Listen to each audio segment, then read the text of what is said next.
ಕರುನಾಡಿನಲ್ಲಿ dengue ನರ್ತನ ದಿನದಿಂದ ದಿನಕ್ಕೆ ಹೆಚ್ಚಾಗ್ತಾ ಇದೆ. ಕಳೆದ 24 ಗಂಟೆಯಲ್ಲಿ ರಾಜ್ಯಾದ್ಯಂತ ಒಟ್ಟು 185 ಡೆಂಗಿ ಪ್ರಕರಣಗಳು ದಾಖಲಾಗಿವೆ. ಆ ಮೂಲಕ ರಾಜ್ಯದ ಒಟ್ಟು ಡೆಂಗಿ ಪ್ರಕರಣಗಳ ಸಂಖ್ಯೆ 7547ಕ್ಕೆ ಏರಿಕೆಯಾಗಿದೆ. ಡೇಂಜರ್ ಡೆಂಗಿ ಸೋಂಕಿಗೆ ರಾಜ್ಯದಲ್ಲಿ ಒಟ್ಟು 8 ಮಂದಿ ಸಾವನ್ನಪ್ಪಿದ್ದಾರೆ. ಶಿವಮೊಗ್ಗದಲ್ಲಿ ಮಹಾಮಾರಿ ಡೆಂಗಿ ಅಟ್ಟಹಾಸ ಮುಂದುವರೆದಿದೆ. ಡೆಂಗಿ ಆರ್ಭಟಕ್ಕೆ ಜಿಲ್ಲೆಯಲ್ಲಿ 2ನೇ ಬಲಿಯಾಗಿದೆ.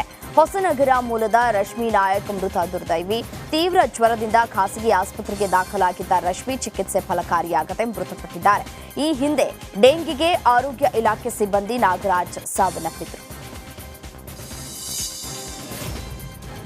ಶಿವಮೊಗ್ಗ ಜಿಲ್ಲೆಯಲ್ಲಿ ದಿನದಿಂದ ದಿನಕ್ಕೆ ಡೆಂಗಿ ಕೇಸ್ಗಳು ಏರಿಕೆಯಾಗ್ತಿವೆ. ಶಿರಾಳಕೊಪ್ಪ ಪಟ್ಟಣದ ಸರ್ಕಾರಿ ಆಸ್ಪತ್ರೆಗೆ ಬಿಜೆಪಿ ರಾಜ್ಯಾಧ್ಯಕ್ಷ ಬಿವೈ ವಿಜಯೇಂದ್ರ ಭೇಟಿ ಕೊಟ್ಟರು.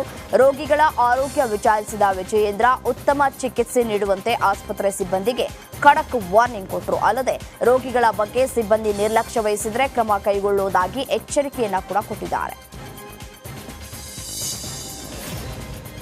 ಕಳೆದ ವಾರ ಶಿವಮೊಗ್ಗದಲ್ಲಿ ಸಾಂಕ್ರಾಮಿಕ ರೋಗದಿಂದ ಮೃತಪಟ್ಟ ಮಗುವಿನ ಮನೆಗೆ ಬಿಜೆಪಿ ರಾಜ್ಯಾಧ್ಯಕ್ಷ ವಿಜಯೇಂದ್ರ ಭೇಟಿ ಕೊಟ್ಟಿದ್ದಾರೆ.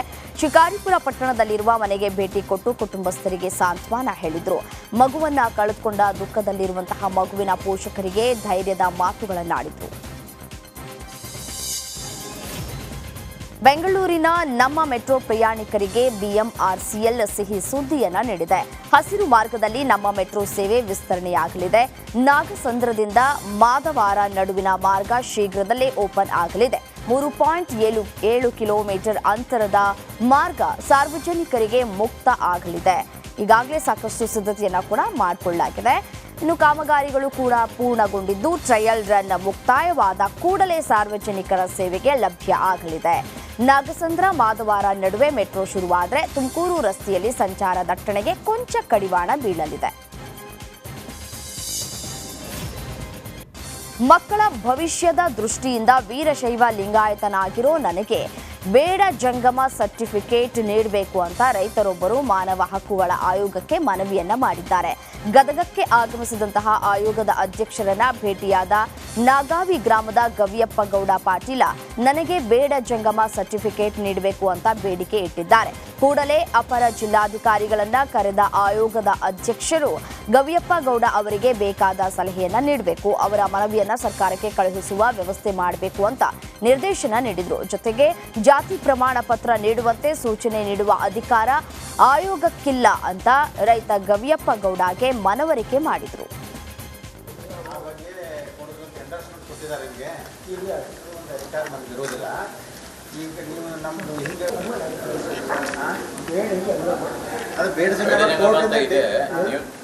ನೀವು ಬೇಡ ಜಂಗಮ ಅಂತ ಸರ್ಟಿಫಿಕೇಟ್ಗೆ ಅಪ್ಲೈ ಮಾಡಿದ್ದೀರಾ? ಅಲ್ಲಿ ಸಿವಿಲ್ ಜಡ್ಜ್ ಇರ್ತಾರೆ, ನಾವು ಇನ್ನೊಂದ್ಸಲ ಮಾಡಿ ಆ ಮೇಡಮ್ ಅವ್ರ ಹತ್ರ ಭೇಟಿ ಆಗಿದೆ. ಇನ್ನೊಂದು 2 ದಿನ ಬಿಟ್ಟು ಮೊನ್ನೆ ಲೋಕಾಯುಕ್ತರು ಬಂದಾಗ ಕೊಟ್ಟಿದ್ದೀರಾ ತಾವು ದೂರು? ಇಲ್ಲ ಸರ್,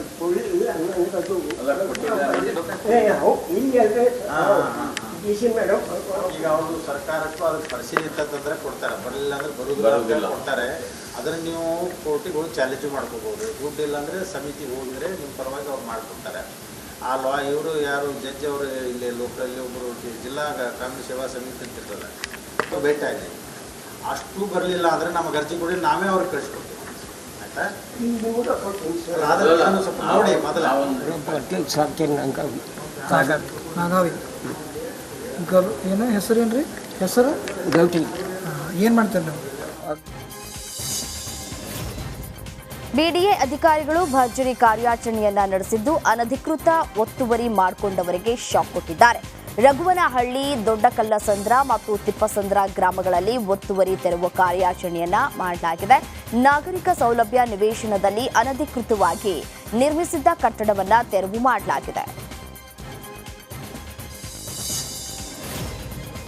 ಕುಡಿಯಲು ಹಾಗೂ ದಿನನಿತ್ಯದ ಬಳಕೆಗೆ ನೀರಿಲ್ಲ ಎಂದು ಗುಲ್ಬರ್ಗಾ ವಿವಿ ಹಾಸ್ಟೆಲ್ ಸ್ಟೂಡೆಂಟ್ಸ್ ಪ್ರತಿಭಟನೆಯನ್ನ ನಡೆಸಿದ್ದಾರೆ.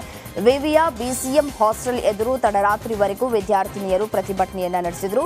ಹಾಸ್ಟೆಲ್ನಲ್ಲಿ ಕುಡಿಯೋದಕ್ಕೆ ನೀರಿಲ್ಲ, ಊಟ ಸರಿಯಾಗಿ ಕೊಡ್ತಾ ಇಲ್ಲ, 2 ದಿನದಿಂದ ಸ್ನಾನವೂ ಮಾಡದೆ ತರಗತಿಗೆ ಹಾಜರಾಗ್ತಾ ಇದ್ದೇವೆ ಎಂದು ಆಕ್ರೋಶವನ್ನ ಹೊರಹಾಕಿದ್ದಾರೆ.